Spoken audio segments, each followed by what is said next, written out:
So welcome to our first Saturday conversation. And in this first one, we thought we would just chat to each other about why we like John's Gospel. So, Vicky. Over to me. Didn't see that coming. I love John's Gospel. Alex, I love the poetry in it. Mm-hmm. I love the imagery. And I think for me personally, it's just, you can just imagine, and it's creative and it's beautiful. And there's many reasons I love it. Yeah, I think the poetry for sure is something that really gets to me. I love the way that that John writes and the kind of the poetic language. So it gets my creative brain going, and I like to draw and to kind of. I have to tell you, people at home, I got a little bit of jealousy towards Alex because she is absolutely fantastic at her journaling, and she does the most beautiful things. And she'll say to me like, "Oh, I've just done a bit of doodling."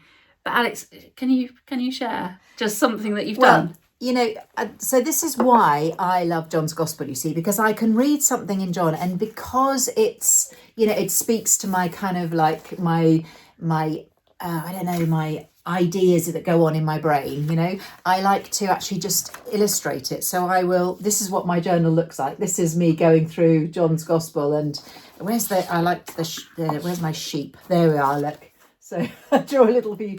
They're absolutely fantastic. And often I'll say to Alex, like, what were we chatting about? And she'll say, it's in my journal. And you'll have a look, and I'll be expecting a little scribble, but no, it will be beautifully illustrated and beautifully crafted. And I think that for quite a few people I know, that is how they connect with God, is through that journaling, through that spending time meditating on it, drawing, colouring. And it's something that I wish I could do, but it's not how my brain works. And so, Alex, I love that. And I think that is so in keeping with John's Gospel, because I just like my favourite bit. In the beginning was the Word, and the Word was with God, and the Word was God. Yeah. It's talking about Jesus there, isn't it? Jesus is the Word. And I love that. It's beautiful. And there's phrases in there that just like abide in me. So I love that so much that I've even had it tattooed on me. But, you know, there are just parts of it that just really speak to me. It's interesting though, Vicky, though, isn't it? Because am I right in saying there are no parables in John's Gospel? There aren't. No. And do you think that's a good thing for you or not a good thing? What do you feel about the parables? I find them challenging sometimes, Alex. Okay. I think because there's so many different ways you can look at them. That I find they're great as a teaching aid. You know, get the kids up, get them acting it. Brilliant. But personally, I love the fact that there aren't any in this gospel. I love the fact that we really get to know who Jesus is. Okay. We're pointed all the time. He is the Messiah. He is Christ. He is the one.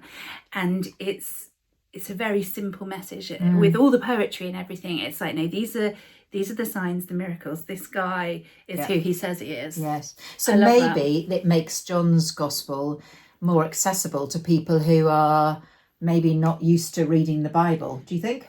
I think so. I think so. Because people usually say Mark is the best one to start with because it's short and it's kind of like very full of action. But I think that if you, if you find the parables hard to get your head around, I think John's Gospel is the better one to read. And it just gives you the space to imagine and to create. And I think that we were made to be, you know, made in the image of God, who is the biggest creator of all. Yeah. We are creative people in whatever way. Like, I can't draw a thing, but I think my imagination's quite good. Yeah. And I just think that this gospel really lends itself to the creators in all of us. Yeah. So that's a good reason to maybe read John's Gospel. And remember that we have put some free copies around in the churches. So if you want to pick up your own copy and read along with us, then that's one option. Or you could comment below and we will try and get a copy to you. And next week, when we have this little chat, we are going to be responding to any messages, any questions, any thoughts, any disagreements that you guys have sent in to us. So please do comment throughout the next week on our little films. Yeah. Thank you so much for watching, and we look forward to speaking to you again. Take care. Bye-bye. Bye.